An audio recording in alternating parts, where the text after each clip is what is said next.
Hello, my friends. Welcome back to my channel, or if this is your first time, welcome. So today I'm going to share with you this very exciting box of books you can see here.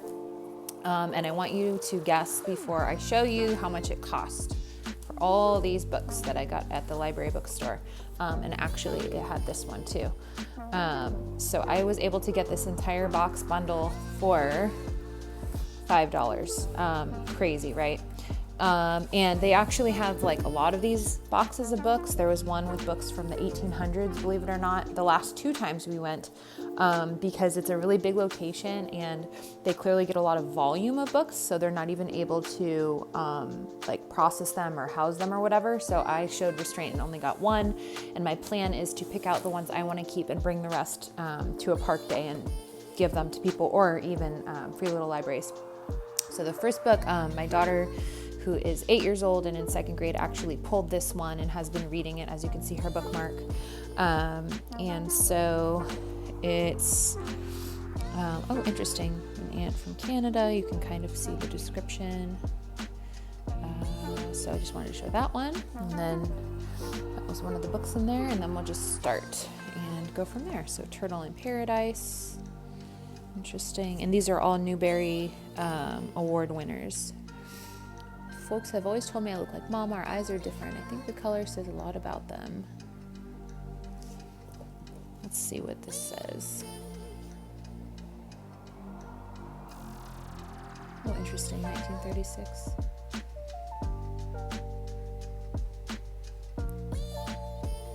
Oh, that's so cool. Inspired by stories of her great-grandmother who immigrated to Key West at the turn of the century. Does it say where they came from?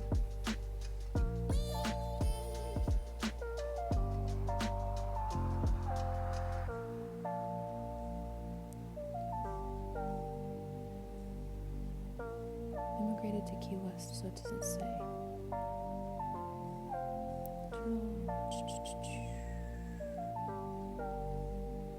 Okay, interesting. Oh, from the Bahamas. So this is about her great-grandmother immigrated from the Bahamas to Key West in 1897. So that's interesting. That's the first one. Next, we have Gary Paulson, The Winter Room. This is the author of Hatchet, so I'm assuming this is part of that series. 11-year-old Eldon traces the daily routines of his life on a farm and his relationship with his older brother during the winter. So that sounds like a great boy adventure book, middle grade reader. And we have The Great Gilly Hopkins. Instead, she finds herself in another foster home. How can she be expected to solace?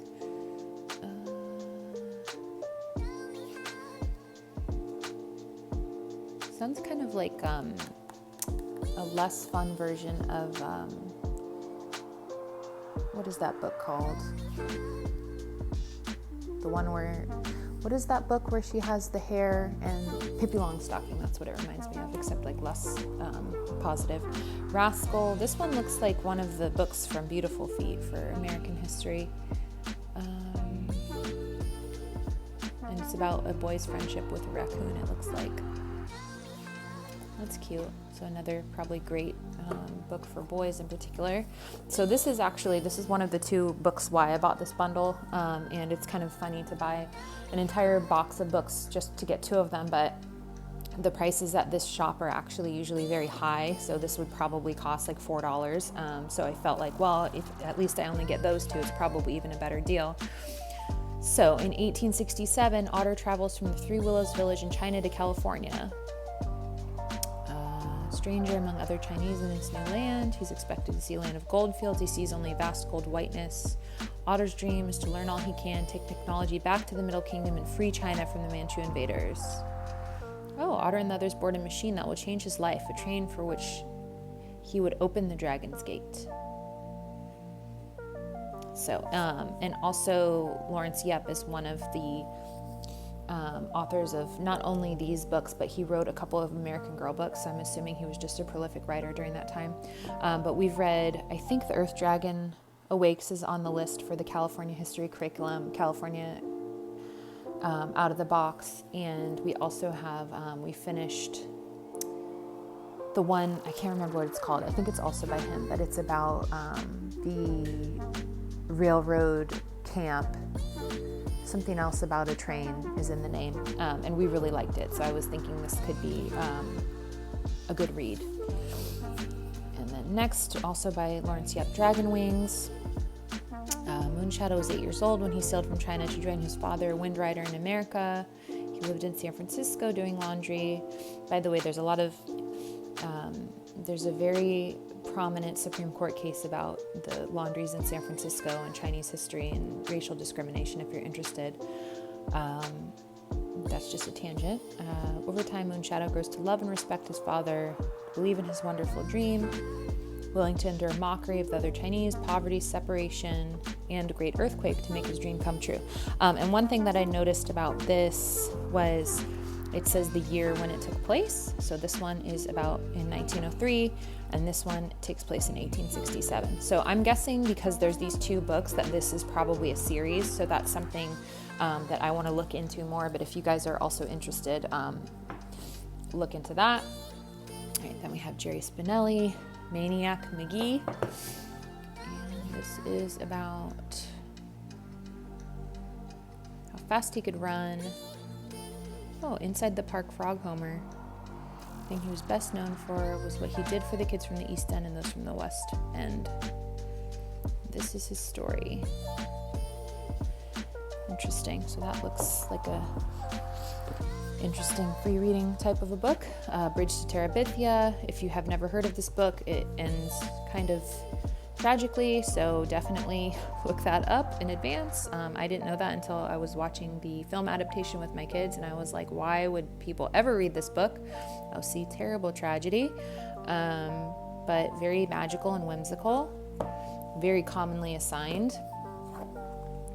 Then Missing May. This reminded me of Mailing May, which is a book about the first child that was mailed via the USPS on the train. 6 years later, Aunt May has died.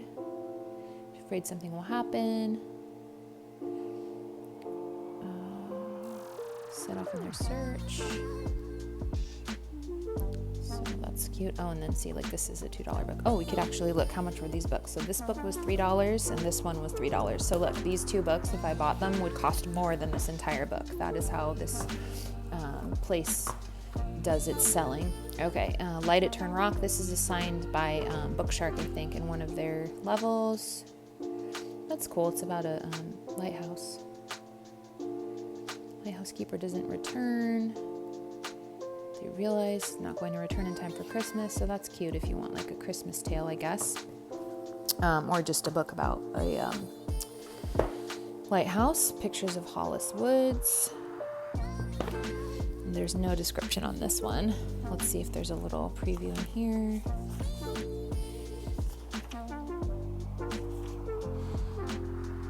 Nope, no description in here. So I don't know what this one is about, but that's included. And we have When You Reach Me. I've heard of this one before. I think this was a Brave Writer book. New York City, Where It's Safe to Go. Punched by a kid on the street. Coming to save your friend's life and my own. Ask two favors. Write me a letter.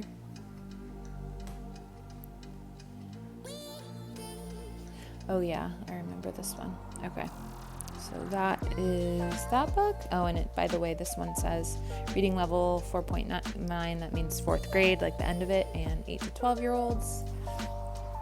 It's that book. Then we have A Long Way from Chicago. This looks like a historical book. Yeah.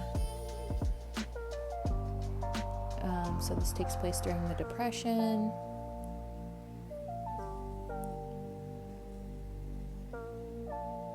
Interesting. Okay, then Single Shard. This is assigned in like every single literature-based curriculum. And here's the description. I think this one is set in Korea. I'm not sure.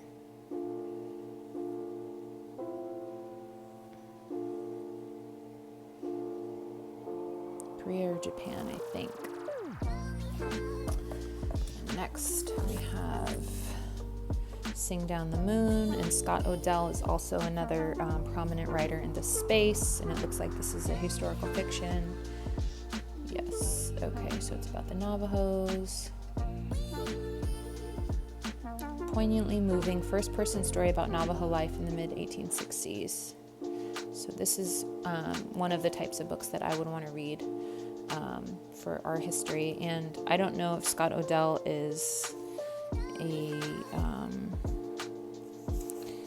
if this is an own story or not. It says it's a yearling book. This is from 1970. Wow. But this is the type of book that I would be looking for our historical fiction. Then we have The King's Fifth, also by Scott Odell. This is an assigned book for Bookshark, I think in their American history. The King's Fifth of Treasure. Interesting. Calls what happened. He and 6 others struck out.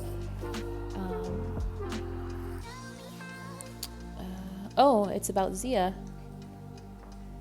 Interesting. So this might be a California history book. Oh yeah, Scott Odell. He wrote Island of the Blue Dolphins. There you go.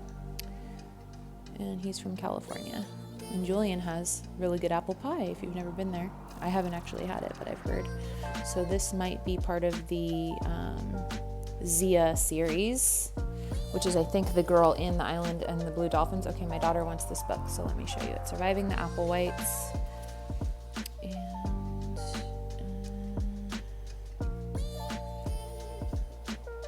And another foster family one. Okay. Next, we have The Loner. This looks kind of like a Lassie cover.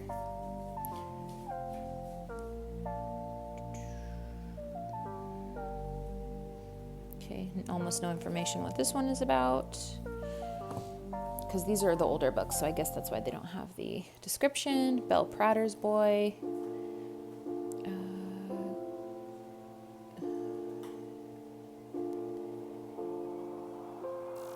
Sixth grade year.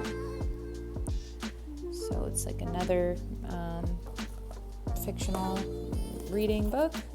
Shadow of a Bull. And then we have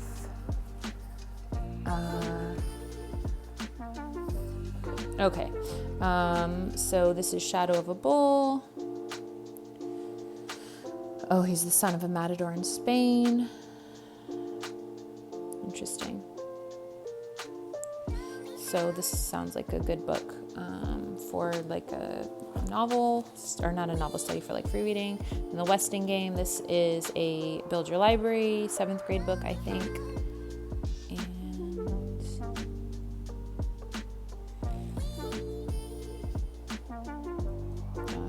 And my daughter read it in 7th grade and enjoyed it. So that is that. Then we have Blue Willow, which is another California history book. And actually we have this one but haven't had a chance to read it yet. It's about the Great Depression. So that is that one. And I think this is assigned in the Beautiful Feet California History series, not sure. Then we have The One and Only Ivan, which if you've been watching my Instagram stories, you know I own like 4 copies of this now, ironically. But I'm happy to put this either in a free little library or give it to someone at Park Day. And we've read The One and Only Bob, so my kids really like that book. Then we have Call It Courage. This one I'm pretty sure is a Bookshark book as well.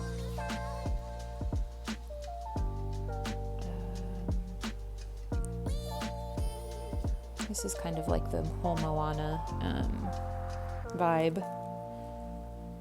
And this one we'll probably read as well. That's like a great length for a reader, by the way. It looks like it's about maybe 100 pages. Fog Magic.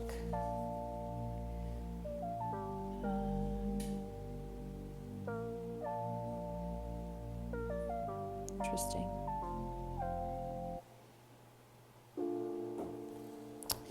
Next, we have Dicey Song. This one looks even older. 1983. Lots of orphan books in this slot. Banner in the Sky. This is also a very commonly assigned book. Pretty sure this is a Bookshark book.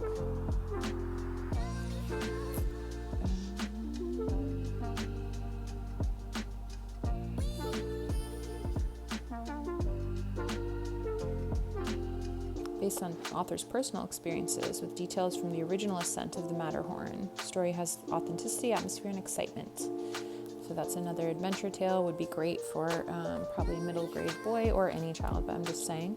Bronze Bow, this is a very commonly assigned book. Let's see if there's any sort of, oh, here we go.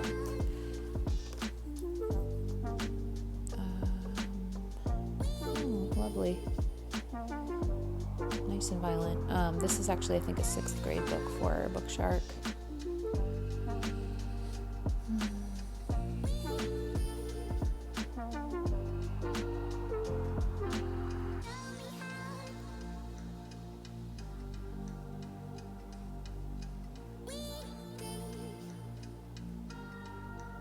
So that's the Bronze Bow. Then we have The Higher Power of Lucky. Hardpan, California.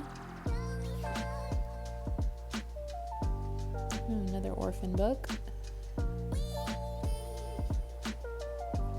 Interesting. So a lot of these seem kind of like different standards of children's literature, if you know what I mean. And this is the last one in here.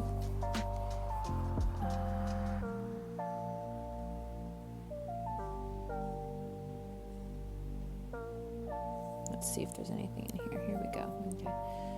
Anything good to see out for 6 hours in Maine? Even baseball is a different game. Minister's Son. Malaga Island. Poor community founded by former slaves. So this looks like it might be historical fiction. That sounds familiar.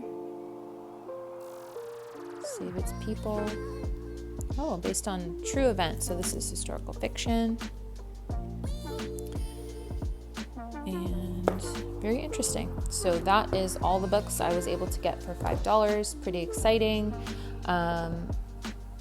If you guys want any of these books and you want to pay shipping, feel free to DM me on Instagram. I'd be happy to do that. I have a Pirate Ship account, which is a shipping place. And otherwise, I will be just giving these to whoever wants them in person, or the free little library with the, I'll just share with you guys. I think the ones I'm going to keep are these 2 Lawrence Yep books, and then Sing Down the Moon and Call It Courage. Actually, I think I might already own this, so I might give that away as well. But anyways, thank you guys for joining me, and I hope you liked seeing the books I got.